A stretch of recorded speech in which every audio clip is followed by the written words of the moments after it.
લાંબા સમય પછી ભેગા થયા એવું લાગે છે.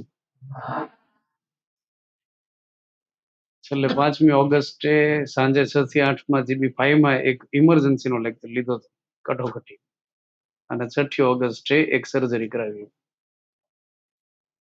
આમ તો કોન્સ્ટેબલ ની સિઝન હતી ને ત્યારે એક સર્જરી કરાવવાની હતી નાક અને ગળાના ભાગે,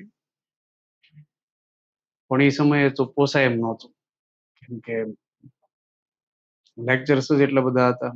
મારણ ગુરુ બે વચ્ચે હરીફાઈ હતી કે કલાક કોની સૌથી વધે, પણ હું વધી જતો હતો. કેમ કે કોન્સ્ટેબલ ની એક્ઝામ ના છેલ્લા 3 મહિના તમે જુઓ તો એમાં એવરેજ એક મહિનામાં 150 થી 160 કલાકની કામગીરી થઈ ગઈ.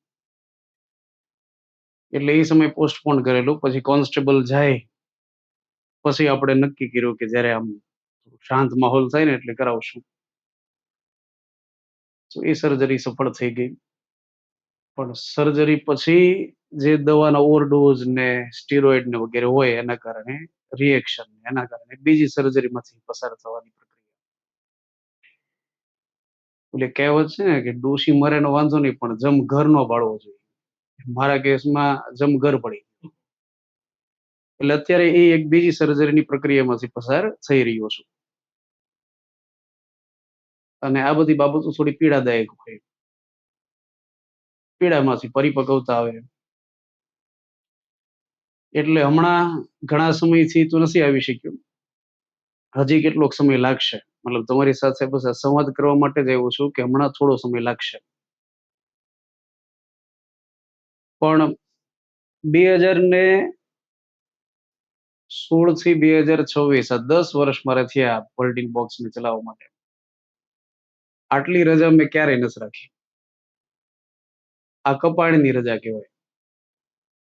જીવ અહીંયા જ હોય છે. આમ બેડ રેસ્ટ હોય, સુવાનું કામ હોય, એમાં તરત જોવું સવારે 8 વાગે ને એટલે મારી GB7 આવી, GB9 આવી. કેમેરામાં નથી જોઈ શકતો કેમ કે આ લોકો કંઈક પાસવર્ડ ચેન્જ કરી નાખ્યો છે. કેમેરામાં નથી જોઈ શકાતું. પછી જેવા 10:30 થાય તો કે આ બેચ ગઈ, હવે આ બેચ આવી. એટલે સતત જીવ તો અહીંયા જ હોય છે. પણ થોડો સદુપયોગ એ મારે થયો છે. બેડ રેસ્ટમાં તો બીજું શું કામ હોય સુવા સિવાય. એટલે અમુક પુસ્તકો જે રહેલા હતા એ વાંચ્યા. ડોક્ટર બાબા સાહેબ આંબેડકરનું એક સરસ પુસ્તક છે અછૂત કોણ હતા, એ ઘણા સમયથી ઈચ્છા હતી. એક આપણા ભાવનગરના જ લેખક છે ડોક્ટર નિમિત ઓઝા, એમની એક સરસ નવલકથા સટોરી. અને એક ખૂબ લાંબા સમયથી જેની મને ઈચ્છા હતી કે આ પુસ્તક તો વાંચવું જ છે એમ. દુખિયારા કરીને છે એક મહાન નવલકથા, લા મિઝરેબલ. મૂળ રીતે ફ્રેન્ચમાં લખાયેલી અને મૂળશંકર ભટ્ટે ગુજરાતીમાં ટ્રાન્સલેટ કરેલી. તો આ બધા પુસ્તકો વાંચ્યા, મજા આવી.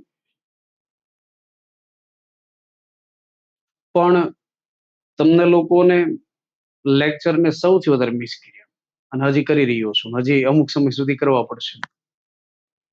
અને વિદ્યાર્થીઓ છે ને એ મારા માટે એક પ્રેરણા રહેલી છે આ બધી પરિસ્થિતિઓમાં. એ કઈ રીતે? તો કે હર હંમેશા વિચાર આવે કે લેક્ચર લેવા જવાનું છે. એટલે એ જે બળ મળે છે ને મને, એ મારા માટે પોઝિટિવ છે. એટલે તમારી સાથે સંવાદ કરવાનો મૂળ ઉદ્દેશ એ રહેલો છે કે કેટલોક સમય દરેકના જીવનમાં એવો આવતો હોય કે એમાં માત્ર શું કરવાનું હોય, પસાર કરવાનું. જેમ કે અત્યારે ઘણા વિદ્યાર્થીઓના ડીવીમાં નામ ન આવ્યા હોય કોન્સ્ટેબલ માટે, તો અમુકના મેસેજ આવ્યો હોય, અમુકના ફોન આવ્યો હોય ક્લાસ ઉપર, ડીવીમાં નામ ન આવ્યું, આમ થઈ ગયું, તેમ થઈ ગયું. પણ એ સમયમાંથી ખાલી પસાર થવાનું હોય. જે પરિસ્થિતિ આપણા હાથમાં ન હોય ત્યારે શું થવાનું હોય, એ સમયને વહેવા દેવાનો હોય. એ બધી બહુ નાનકડી બાબત છે, સમજો તમે. પણ મારા ઘણા શુભ ચિંતક પણ રહેલા છે, જેમને હમણાં જ ક્લાસની અંદર કીધું. અને પહેલા જ્યારે મને થોડું સારું હતું એટલે 2 દિવસ માટે બેઠો આવ્યો હતો, થોડા સમય માટે. તો એક વિદ્યાર્થી મને મળ્યો. મને કહે સાહેબ 1 અઠવાડિયું થઈ ગયું તમારા લેક્ચર આવ્યા નહીં. તો મેં કીધું હજી નહીં આવે, થોડો સમય. તો મને કે તમે બંધારણ નાનું છે તો વાંચતા રહેજો, ભૂલાઈ ન જાય. એ મારા શુભ ચિંતક બધા. તો પછી મેં એને પૂછ્યું, મેં કીધું તું કેટલા સમયથી બંધારણ ભણે?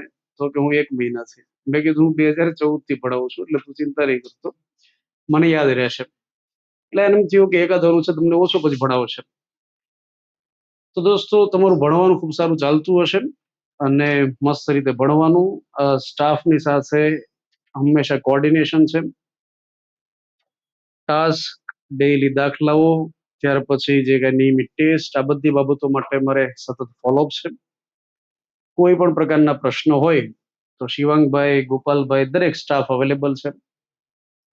અને થોડા સમયમાં જ હવે પાછા આપણા લેક્ચર શરૂ થઈ જશે. બહુ બધો ગેપ નહીં પડે, થોડો સમય. અત્યારે એવું છે કે આમ સતત બોલી શકાય એમ નથી. એમ 1.5-2 કલાક સુધી બોલવું એ મારા તો ઘણું બોલવું સમજો, પણ એ બોલી શકાય એમ નથી. એટલે થોડા સમય માટે તમારે આ સમજવાનું. બાકી કોઈ પણ ક્વેરી રહેતી હોય તો તમારે મેસેજ મારા સુધી પહોંચાડવાનો. શૈક્ષણિક બાબત હોય અને મારાથી સોલ્વ થઈ શકે એમ હોય તો રિસેપ્શનમાં કહેવાનું. બાકી જો શિવાંગભાઈ છે, એમને ગાંધીનગર અઠવાડિયામાં 3 દિવસ હોય છે, પણ હમણાં માત્ર 1 દિવસ એમણે કરી નાખ્યું છે, જેથી કરીને અહીંયા ન્યાય આપી શકે. બરાબર. એની સિવાય કોન્સ્ટેબલની ભરતી ટૂંક સમયમાં આવનારી છે અને એમને એવું લાગે છે કે આ જ શિયાળામાં દોડ શરૂ કરી દેશે. એટલે જેમને ટાર્ગેટ કરતા હોય ને રાહ નહીં જોતા નોટિફિકેશન. ગયા વખતે ઓગસ્ટ મહિનો હતો ને ત્યારે ડીવી માટેનું લિસ્ટ આવ્યું હતું. આ વખતે ઓગસ્ટ મહિનામાં આવ્યું. એટલે આ લોકો રાહ નહીં જોવે. આપણે આવતા મહિનાથી દોડ શરૂ કરી દેવાના છીએ. એટલે જે વિદ્યાર્થીઓ કોન્સ્ટેબલને ટાર્ગેટ કરતા હોય એ એમાં ભાગ લઈ શકશે. કોઈ કોસ્ટ નથી હોતી, ફ્રી ઓફ કોસ્ટ હોય છે. તો દોડને થોડી ગંભીરતાથી લેવાની, અત્યારથી આપણે એમાં લાગી જવાનું. કોન્સ્ટેબલ માટે ટૂંક સમયમાં સેમિનાર કરશું, બધી માહિતી આપવા માટે. એક સીસી માટે સેમિનારનું આયોજન છે. તમારી પાસેથી એક લિસ્ટ લીધું હશે અહીંથી ક્લાસમાંથી, સીસી કેટલા દેવાના છે એમ કરીને. એ સેમિનાર આપણે લેવાનો જ હતો અને ત્યાં તબિયત થોડી લસડી એટલે આપણી પોસ્ટપોન રાખ્યું હતું. પણ ટૂંક સમયમાં કોન્સ્ટેબલ, સીસી બંને માટેના સેમિનાર કરશું આપણે. ફોરેસ્ટ એ પણ ટૂંક સમયમાં આવશે. એટલે હું તમને એમ કહું છું કે જે તમે ટાર્ગેટ કરી રહ્યા હોય ને એ અત્યારથી એમાં તનતોડ લાગી જાજો.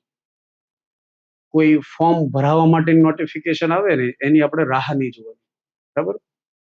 તો કેટલા કોન્સ્ટેબલને ટાર્ગેટ કરવાના છે ભવિષ્યમાં? ફોર્મ ભરવાના હોય, કોન્સ્ટેબલ દેવાના હોય. ખૂબ સરસ.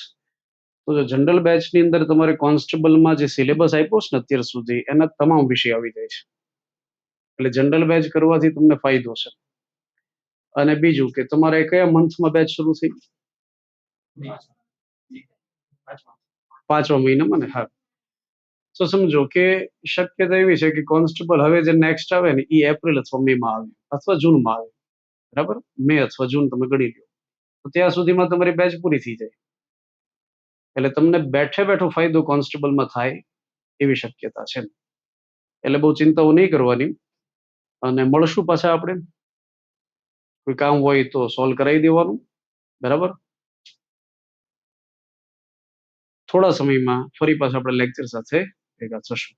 ઓકે, ચાલો ત્યારે. Thank you.